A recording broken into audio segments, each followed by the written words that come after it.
Coming up in this episode of In Clear Focus, a book helps your authority positioning. You can't spell the word authority without the word author. The story proves to them that you've been there, you've done that. You've taken people from problem to solution, from mess to success. You're listening to In Clear Focus, fresh perspectives on marketing and advertising, produced weekly by Big Eye, a strategy-led full-service creative agency growing brands for clients globally. Hello, I'm your host, Adrian Tennant, Big Eye's Chief Strategy Officer. Thank you for joining us.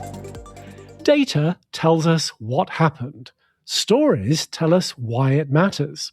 In marketing, the brands and services that win aren't always the ones with the best offerings. They're the ones that tell the most compelling stories about transformation, problem solving, and client success. Today's guest has spent his career teaching professionals how to structure persuasive narratives that close deals, build authority, and create lasting client relationships. Henry DeVries is chief publicist at persuadewithastory.com and a senior writer with the California Business Journal. He's the author of the book Persuade with a Story, which breaks down story archetypes and frameworks that make business stories memorable and effective.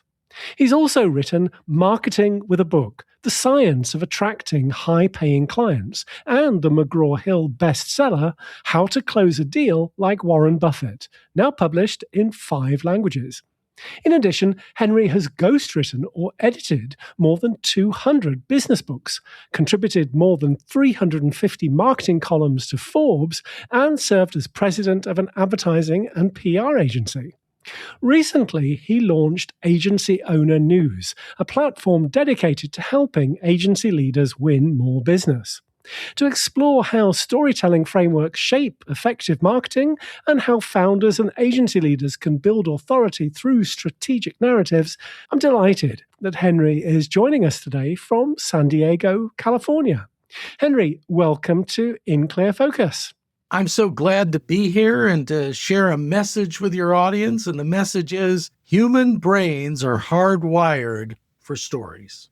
Well, Henry, in your book, Persuade with a Story, you describe 3 essential characters that every persuasive business story must include, namely the hero, the nemesis, and the mentor.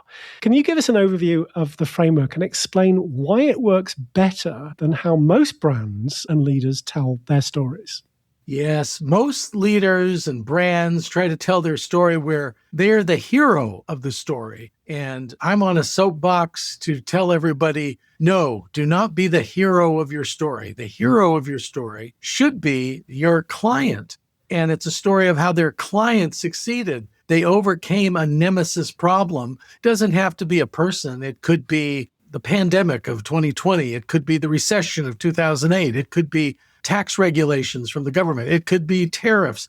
It could be whatever is a nemesis holding you back. And then you need to be the mentor character in the story. And I'll explain why. You need to be the voice of wisdom and experience that the hero, your client, listened to. And by listening to you, they succeeded and won in the end. If you tell the story the other way, where you're the hero, you just made your client the damsel in distress that you needed to rescue in the story. And nobody wants to be cast as the damsel in distress. You're going to have more power, more authority power, more attraction power if you tell stories in the way where the hero is the client, the nemesis problem is the nemesis problem, and you are the mentor character, the voice of wisdom and experience. Well, as you said, the human brain is hardwired to respond to, I believe you've identified 8 meta stories that include archetypes like the underdog story, the quest, or the monster problem narrative. How should brand marketers think about choosing which story structure fits their message? You get to choose your story structure, so you need to look at which is going to do the best for you. And we'll go through all 8 and tick them off. The monster problem story, is it a story about what you fix is life or death? And it could be life or death to a person, I'm helping some people who have invented a wound care that is going to reduce the 100,000 wound care deaths that people get in hospitals every year from something they caught in the hospital. That's a monster problem. We're working on that. Or it could be that underdog problem. Are you the David versus Goliath, the little guy going after the big guy? It could be a comic solution story where it's a wacky idea, like Richard Branson of Virgin Airlines certainly has wacky ideas to solve problems. Or it could be a tragic story, a cautionary tale about somebody who tried to take a shortcut. And like the book, The Big Short, that was about a shortcut that you tried to take in business. There's a mystery story. If you're cracking the code for people, you tell that. The quest story is a journey for a prize. If you're telling a how-to story, like my book, How to Close a Deal Like Warren Buffett, that's a quest story. And then there's the classic comeback, rebirth, redemption story, the Phoenix Rising. If you're telling a story like that, that's powerful. And then the eighth is the escape from crazy town story, where something's going normal, then it all gets crazy, and then you get back to normal. You get back on track. So if that's the story you're telling, the importance is to have a story. Don't do the grandpa story, which is, well, we were taking the hogs to Cumminsville to the fair, and they sure have good cherry pie up that way, but not as good as the apple pie your Aunt Marge made. You know, her husband, he was a drunk. You know, it's like, where do those stories go when grandpas tell stories? The audience needs to know, is this a comeback story? Is this a David versus Goliath story, a Cinderella story? It helps them frame it and keep the story in their mind. Where in the marketing ecosystem should these stories live? Are we talking about case studies, sales presentations, website copy, or all of the above? Probably all of the above. I gave a speech once to VPs of marketing, and one guy said, "Oh, I know who you are. You're the reason we had to change everything on our website." I said, "Oh, yeah, your president attended my session a couple of months back. Every story that they had, every part of their website told a story, and that pulled people in." When you're doing articles, storytelling is so important. When you're doing speeches, hooking people in with stories and illustrating with stories, they won't remember your content. They won't remember like the professor tutorial you're going to give them. You think you're educating them. But a month later, if you tell a good story, they're going to remember that story. So it has stickiness. It brings people back. I advise people in sales presentations, you don't start off with a story like you're Mark Twain or something. You ask the prospect what their goals are. And then you have a conversation about, well, what have they tried and what worked? And, you know, what are their assets? And then, well, what roadblocks did you come into? And then with that information, you can say, oh, may I tell you a quick story, a 2-minute story about someone who was in your shoes and got to where you wanted to go? Never had anybody say, no, don't tell me that story. Mm-hmm. So then you tell them a story. The story proves to them that you've been there, you've done that. You've taken people from problem to solution, from mess to success. Better than saying, trust us, you know, we do this all the time. When you tell me the story, then I'm convinced that you know how to do it. Got it. Well, as regular listeners know, we love case studies on In Clear Focus, and this seems rather meta. But Henry, can you share an example of a client or brand that restructured their narrative using your framework and saw a measurable change in how prospects responded? Absolutely. I'll never forget the day that Bill Woodich called me, and I didn't know who Bill Woodich was. I didn't know he was a big deal. And Bill sensed that, but he let me off the hook. And he said, Henry, I've been asking around for something, and I've heard the 4 magic words in the English language. I said, well, Bill, what are the 4 magic words? And he said, I know a guy. Well, I told people what I wanted, and they said, I know a guy, Henry DeVries. And I said, wow, that's a lot of pressure. What is this thing that you want? He says, I want to be a best-selling author and a professional speaker on the speaking circuit. He owned a construction insurance company in Orange County, California, about an hour from my home. He convinced me to spend an afternoon with him. He paid me $1,000. That convinced me to spend the afternoon with him. And I found out that Bill was at a crossroads. He had built this successful business.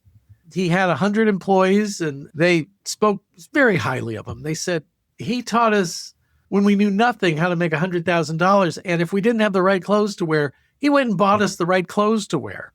And Bill said, I loved motivating all those people, but I'm 58. I'm at a crossroads. I don't want to motivate 100 people. I want to motivate 10,000 people at a time. And I said, oh my gosh, Bill, you want to climb Mount Everest? I said, well, if you want to climb Mount Everest, I'll be your mountain guide. Let's go. It wasn't easy. I got him a speech in front of Qualcomm, senior executives and other leaders.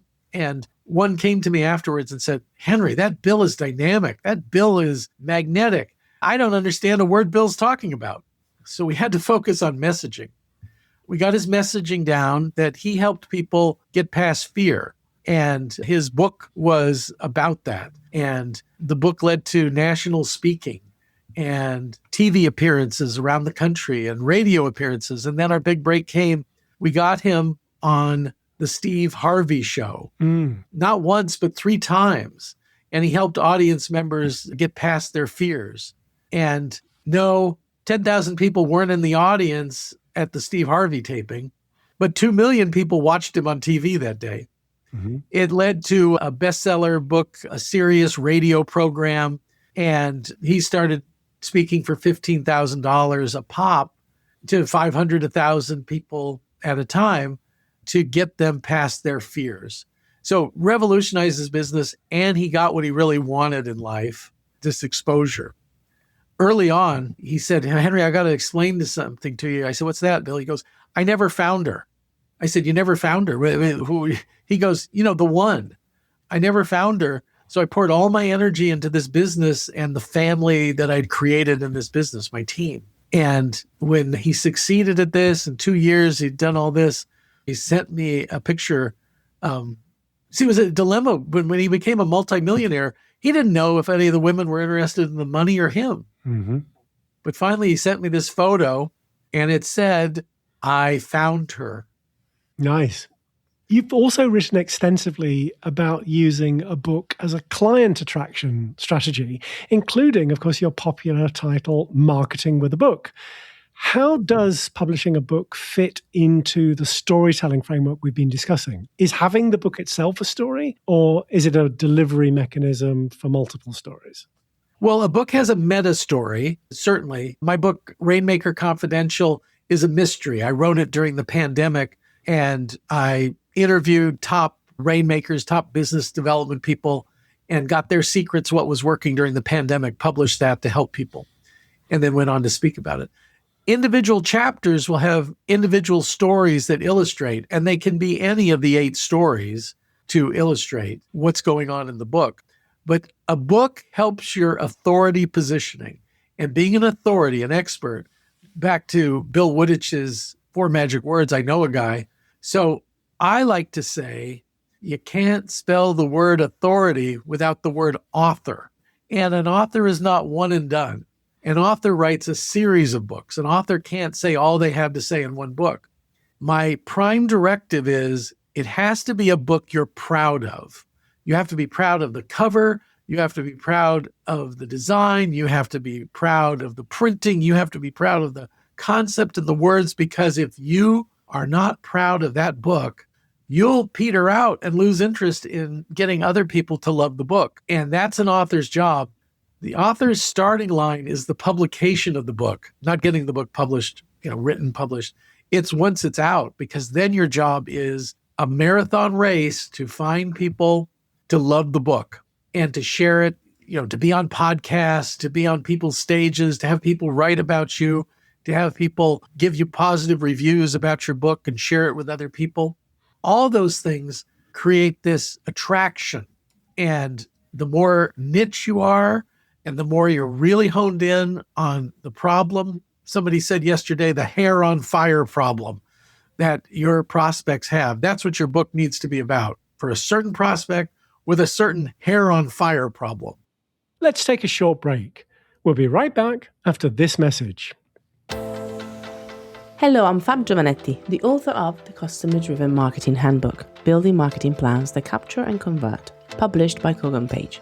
As the CEO and a teacher at Alt Marketing School, I've spent over 15 years helping marketers build strategies that put genuine customer relationships at the center of everything they do. In my book, I share practical frameworks for building trust, creating emotional connections, and turning customers into advocates using real-world examples from brands like Gymshark, Headspace, and Notion. You'll learn how to identify customer pain points, design personalization that feels helpful rather than intrusive, and create shared rituals that transform one-time buyers into lifelong fans. As an in-clear focused listener, you can save 25% on the Customer-Driven Marketing Handbook when you order directly from koganpage.com. Just enter the exclusive promo code BIGI25 at checkout. Shipping is always complimentary for customers in the US and the UK. I hope this handbook helps you create marketing plans that win hearts and deliver results. Thank you. Welcome back. I'm talking with Henry DeVries, Chief Publicist at PersuadeWithAStory.com, about how to tell more persuasive stories for business success. Henry, you've said the number one marketing tool is a book, and the number one sales strategy is talking about that book to a targeted niche. Now, for independent consultants and agency leaders who are considering this path, what's the first thing they should clarify before they even think about writing a book? I teach a monthly class on a book kickoff, and there's 7 questions you have to answer before you write a book. Adrian, can I give $365 away? Sure. Anybody who contacts me and uses your name, I will comp into that class. The only caveat is, when it fills up, you go on the list to next month's class.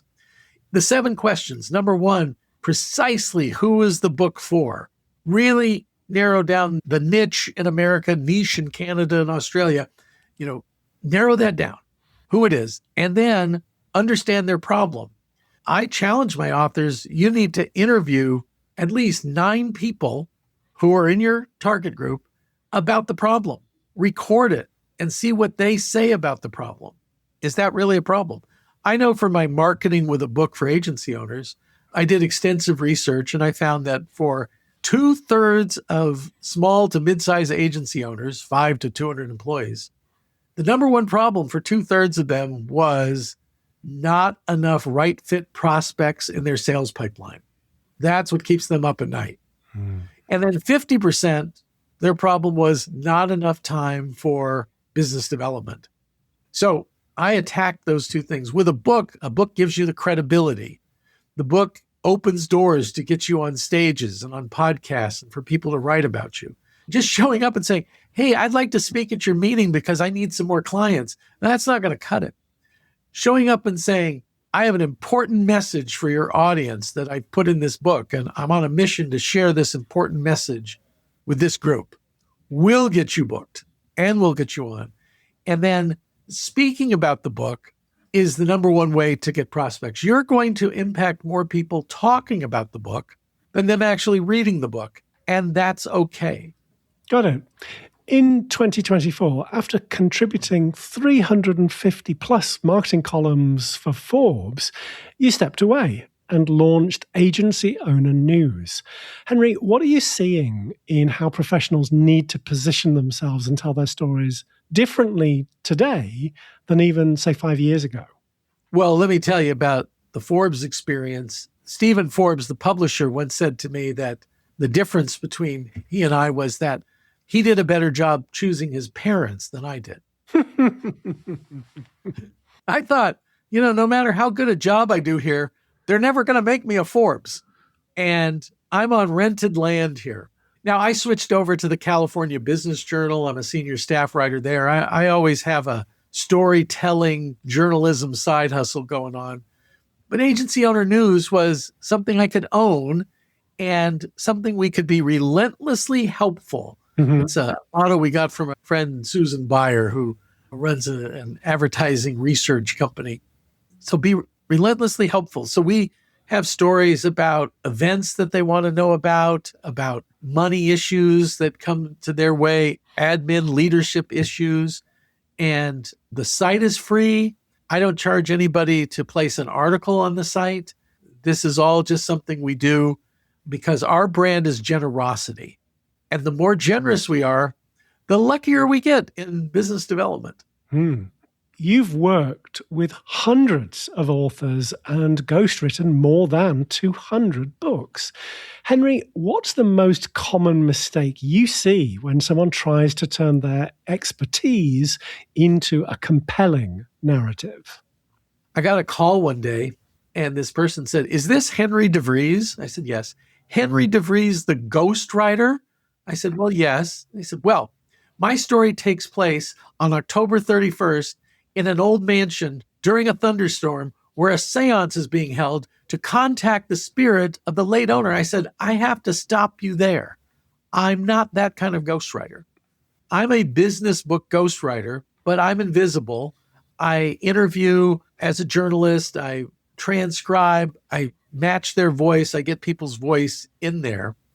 The biggest problem is people just want to educate. And you really need to do 4 great things in a business book. One, you do need to educate. You do need to teach. You need to make people think and something new. Think about something new they hadn't thought about before. But that's only one. 2, you have to make them feel. Maybe bring a tear to their eye. The Bill Woodage story, sometimes I tell that and I get people all sad that, or poor Bill hadn't found love in his life. This is a multimillionaire. I get people to feel sorry for a multimillionaire. So the next thing is you need to make people feel noble. And I find there's something noble in all work. I think independent consultants, agency owners, they do very noble work in helping people solve these problems. Matter of fact, I read a book by Rabbi Daniel Lapin, The Business Secrets of the Bible, and it says we all have the same purpose in life. Now, we all have different faiths, I know, but it was God's purpose for you is to help his other children with your gift. Mine is creating books. What is yours? What do you do that helps people? That's your noble part. And then you need to make people laugh. You need to tickle the funny bone. You need to have some humor in the book. So you want them to feel all the emotions. It's what Hollywood does with a movie. You know, you'll laugh, you'll cry, you'll kiss $20 goodbye. And Hollywood is the emotion picture capital of the world. It's to feel an emotion. So the same thing with your book. So that's the mistake I see people make is they think they can just give educational content, or worse, oh, I'll get AI to generate all this content. I'll clean it up and put it into a book. Let me tell you, AI is like your drunk uncle. Sometimes it says some good things, but a lot of times it hallucinates. And, you know, it's kind of poor on strategy, I think. It's long on regurgitation. So in case you were going to ask me, don't sugarcoat it, Henry. What do you really think about AI in books? I think we got that.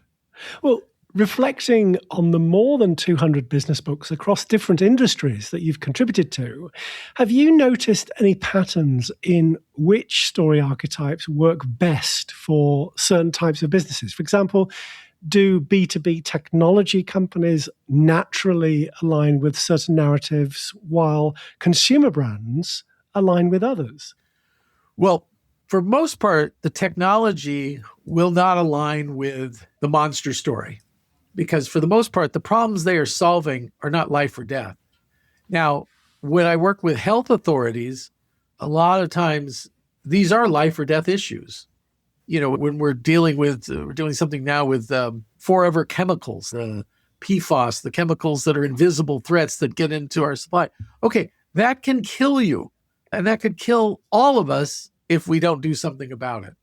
Now, a lot of times technology, it's a riddle, it's a puzzle, it's a mystery. And I find a lot for the technology people because they understand technology, but the people they're communicating with don't. It's a mystery to them. So if they can help crack the code, put the puzzle pieces together for them, you know, the combo lock so they can unturn, people like that a lot.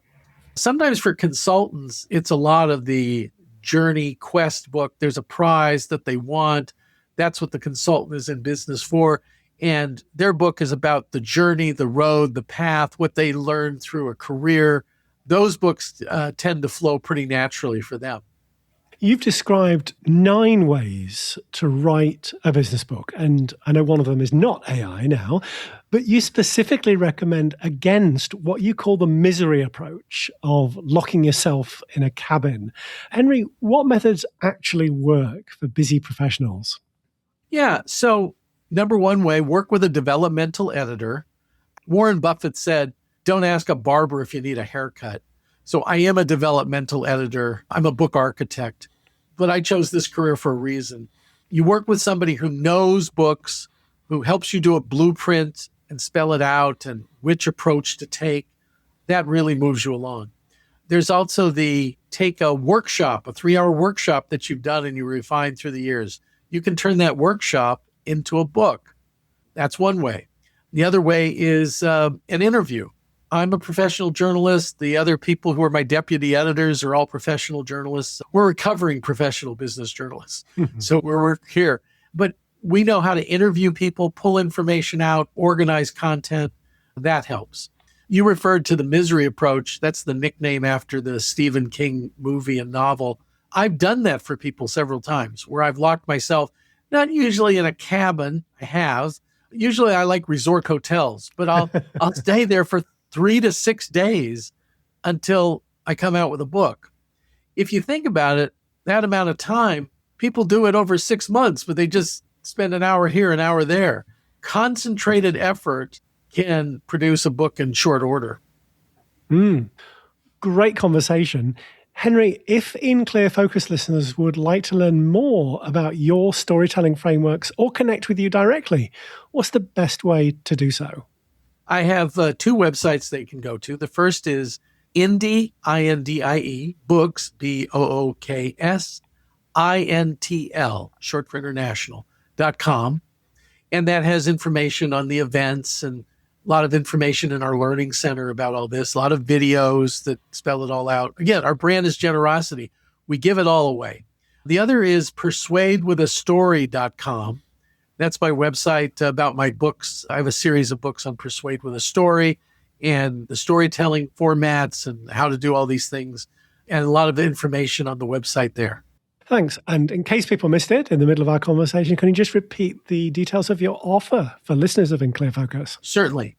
On a monthly basis, I have a 2-hour online class called the Book Kickoff Class, and it's 7 questions you need to be able to answer before you write a book, or if you've written a book, before you promote a book. I know as a journalist, when I interview people about their books, frankly, they're horrible at it. You know, what's your book about? Well, there's so many things, it's kind of hard to describe. No, your book is for a certain people. It solves a certain problem. It offers a certain message. There's a main message of what to do and how. So it offers a type of information. Is this new information, more information, better information, different information about the topic? So I really want to prepare people to present the book, but also to promote the book, because the author's job is to get other people to love their book. Henry, thank you very much for being our guest this week on In Clear Focus. Adrian, it was so great to be with your audience today and stress that message: human brains are hardwired for stories. Thanks again to my guest this week, Henry DeVries, Chief Publicist at PersuadeWithAstory.com. As always, you'll find a complete transcript of our conversation with timestamps and links to the resources we discussed on the In Clear Focus page at bigeyeagency.com. Just select Insights from the menu. Thank you for listening to In Clear Focus, produced by Big Eye. I've been your host, Adrian Tennant. Until next week, goodbye.